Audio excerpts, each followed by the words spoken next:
আসসালামু আলাইকুম, তোমরা কেমন আছো? আশা করি তোমরা সবাই ভালো আছো। আমি একটি কিচেন সেট বানাবো। তো আমি কিচেন সেট বানানোর জন্য ক্লে নিয়ে নিলাম, কারণ পুরো কিচেন সেটটাই হবে ক্লে দিয়ে।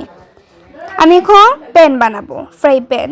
প্যান বানানোর জন্য এখন ক্লেটাকে চ্যাপ্টা করব রাউন্ড শেপে, এবং চ্যাপ্টা করার পরে চ্যাপ্টা হচ্ছে সুন্দর করে ফিনিশিং দিচ্ছি। আর এখন এটাকে আরও প্যানে শেপ দেওয়ার জন্য লং একটা ক্লে বেলে নিয়েছি আমি। তো এখন এটাকে ফিনিশিং দেবো আমি, তোমরা দেখে নাও।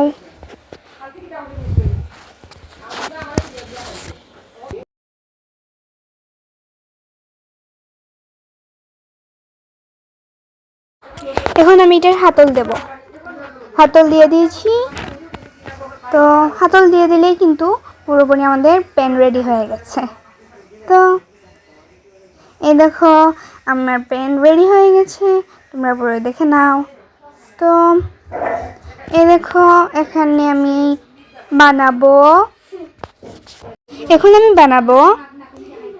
প্যানের ঢাকনা। তো ঢাকনা বানানোর জন্য সেম প্রসেসে রাউন্ড শেপের করে ক্লেটাকে চ্যাপ্টা করে নিয়ে ঢাকনা বানিয়ে নিয়েছি। তো এখন আমি বানাবো একটি বাটি। তো বাটি বানানোর জন্য সেম প্রসেসে করে নিলাম, চ্যাপ্টা করে আবার রাউন্ড শেপ দিচ্ছি।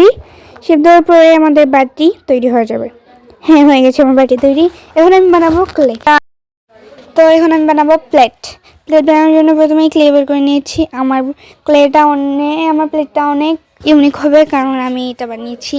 তো আমার ক্যামেরাটা অনেক নড়বড়ে, কারণ আমার মামাতো ভাইটাকে ধাক্কা দিচ্ছে। এখন আমি প্রথমে ভেবেছিলাম যে রাউন্ড শেপের একটা প্লেট বানাবো, কিন্তু রাউন্ড শেপের বানাইনি। আমি বানিয়েছি একটা অন্য শেপের। এসে দেখে আমি শেপটার নাম জানি না, তো তোমরা দেখে নাও।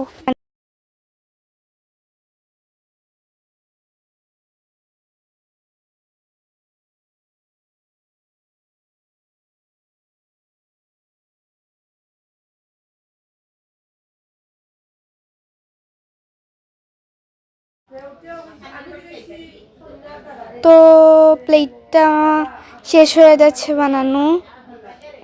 কেমন হয়েছে তোমরা বলে যেও।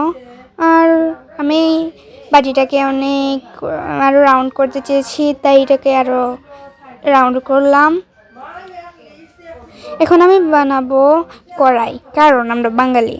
আর আমি যেহেতু ফ্রাই প্যান বানিয়েছি, তাহলে আমার কড়াই বানানো উচিত, তাই আমি কড়াই বানাচ্ছি। দেখো, কড়াই শেপটা দিচ্ছি আমি। কড়াইয়ের হাতল না দিলে কিভাবে কড়াই হবে? তো হাতল দিয়ে দিচ্ছি, হাতল দিলে আরও রিয়েলিস্টিক কড়াই লাগবে। আর তোমরা ভেবে নিও না যে আমি এখন এসব নিয়ে খেলি। তো আমি আমার খালাতো বোনের জন্য এগুলো বানাচ্ছি। কেমন হয়েছে তোমরা বলে যেও।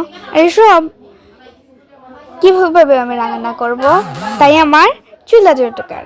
চুলা আমি বানাচ্ছি, তোমরা চুলা প্রসেসটা দেখে নাও। এই দেখো, আমি চুলা বানাচ্ছি। তো আমি পুরো চেষ্টা করেছি চুলার শেপ দিতে, তোমরা দেখে নাও আমি পেরেছি কি না।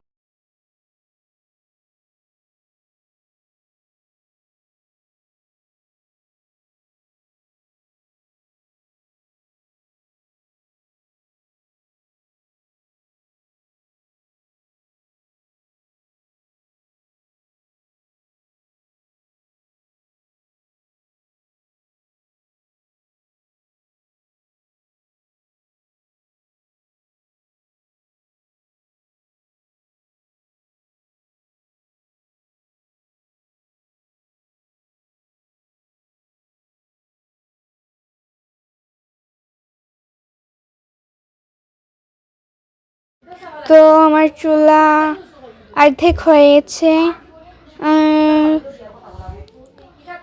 আমার চুলা পুরা রেডি।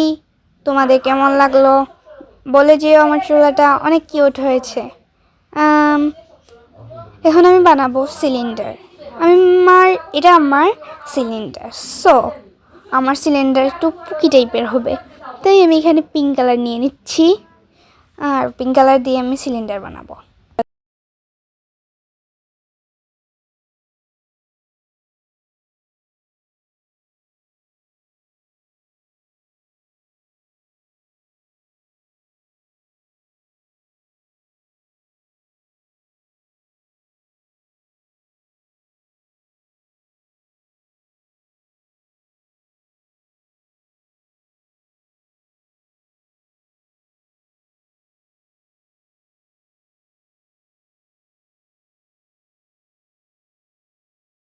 তোমরা এই সিলিন্ডার বানানোর প্রসেসটা দেখে নাও, যাতে কোনো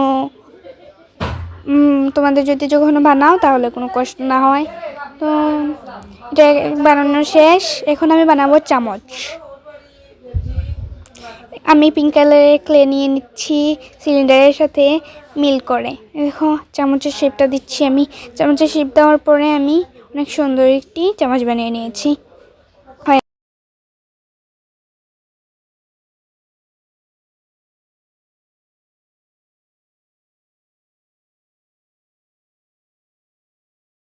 এখানে আমি কি বানাবো সেটা ভেবেই পাচ্ছিলাম না, তাই ক্লেগুলোকে আজ এটা নষ্ট করছিলাম। তো এটা কি আমি নিজে জানি না। এখন আমি বানিয়ে ফেলেছি মিনি বাটি। এটা অনেক সুন্দর হয়েছে, কিন্তু আমার কাছে অনেক কিউট লাগছে। তো এখন আমি বানাবো একটি পাটা বলে হয়তো এটাকে, এটা বানাচ্ছি। তো কিছু পাপা কি পারিয়ে এসে বলবে যে পাটা কি, এটা তো আমি জানি না, এটা তো আমি চিনি না। এরকম যদি কেউ বলে তাহলে অনেক খারাপ হয়ে যাবে, কারণ পাটা তোমাকে অবশ্যই চিনতে হবে, কারণ তুমি বাঙালি। ওকে, তো আমি পাটা বানানো শেষ। এখন তোমরা দেখে নাও, আমি এখন একটি ডিম ভাজি বানাবো। তো প্যান বানিয়েছি, ডিম ভাজিও করে নিই তোমাদের জন্য, শুধু তোমাদের জন্য। নাও, আমি ফার্স্টে হলুদ অংশটাকে মানে চ্যাপটা করে দিয়ে দিচ্ছিলাম, পরে ভাবি যে হলুদ অংশ তো থাকে না, সাদা অংশ থাকে। তো আমি এখন সাদা দিয়ে দিচ্ছি। দেখো আমি সাদা দিচ্ছি। এখন হলুদ অংশটাকে উপরে রাখিয়ে দেবো। দেখেছো কত সুন্দর একটা ডিম হয়ে গেছে, ডিম ভাজি। তো এখন বানাবো, এখন কিছুই বানাবো না, সরি। তা এগুলো সবগুলোকে একসাথে দেখে নাও তোমরা। তোমাদের যদি ভালো লাগে থাকে আমার কিচেন সেটটা, তাহলে আমাকে সাবস্ক্রাইব করে যাবে, কারণ তোমাদের একটা সাবস্ক্রাইব আমাকে আরও নতুন নতুন ভিডিও বানাতে মোটিভেট করে। তো এই হলো আমার কিচেন সেটের ফুল লুক। তোমাদের ভালো লাগে